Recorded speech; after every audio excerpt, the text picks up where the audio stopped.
Welcome back to the Pathoma lecture series. The dream section is esophagus. We could revise the most important esophageal disorders from the pathology. So the first one is in the section is the tracheoesophageal fistula. Tracheoesophageal fistula is a congenital abnormal connection between the esophagus and the trachea. The most common type is when upper esophagus ends blindly and a lower part of the esophagus connects with the trachea. So this is the most common type of the tracheoesophageal fistula. This causes polyhydramnios during the pregnancy, vomiting after feeding, choking and inspiration, and the abdominal distension. Babies usually develop coughing and cyanosis during feeding because milk entered the respiratory tract. Diagnosis is commonly confirmed by inability to pass a nasogastric tube into the stomach. The second is the esophageal web. An esophageal web is a thin mucosal membrane usually present in the upper esophagus. Patient develops the dysphagia mainly for solid food, difficulty swallowing poorly chewed food. It is associated with iron deficiency anemia and the Plummer-Vinson syndrome. Plummer-Vinson syndrome classically includes the iron deficiency anemia, esophageal web, and the atrophic glossitis with the beefy red tongue. Some patients may also have angular cheilitis and fatigue due to the anemia. Very important point is the esophageal web increases the risk of the squamous cell carcinoma of the esophagus. The next is the zinca diverticulum. Zinca diverticulum is a fast diverticulum caused by the herniation of the mucosa through a weak area and the muscular wall. It occurs above the upper esophageal sphincter at the junction of the pharynx and esophagus. Food becomes trapped inside the pouch. The clinical features of the patient in this case is the dysphagia, which means the difficulty in the swallowing, and the regurgitation of the undigested food, halitosis or the bad breath, feeling of obstruction in the throat. Older patient may complain of coughing either due to the aspiration of the retained food. The next is the Mallory-Weiss syndrome.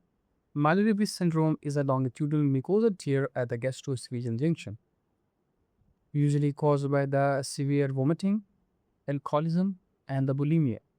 Patient present with the painful hematemesis. The tear involves only the mucosa, not the full wall. A rarest complication is the Burghaus syndrome, which is complete rupture of the esophagus. This can cause the mediastinal layer, subcutaneous emphysema, severe chest pain. Burghaus syndrome is a medical emergency. The next one is the esophageal varices.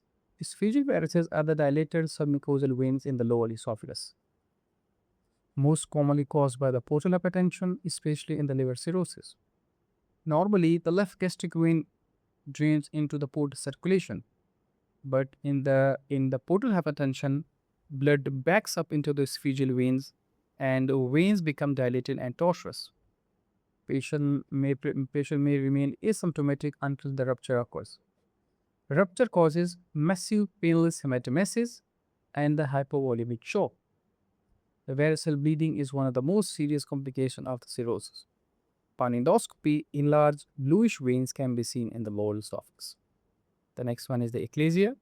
Eclasia is an esophageal motility disorder in which the lower esophageal sphincter fails to relax. It occurs due to the degeneration of the ganglionic cells in the meningeal plexus. The meningeal plexus normally controls esophageal motility and the relaxation of the lower esophageal sphincter. Causes may be the idiopathic or secondary to the Chagas disease caused by the Trypanosoma cruzi. The clinical features include the dysphagia for both solids and the liquids, regurgitation, chest discomfort, and the putrid or the foul smelling breath. On investigations, on the manometry shows increased lower esophageal sphincter pressure.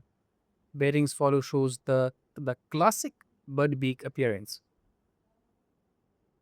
Bird beak is actually the narrowing at the lower esophageal sphincter in eclasia.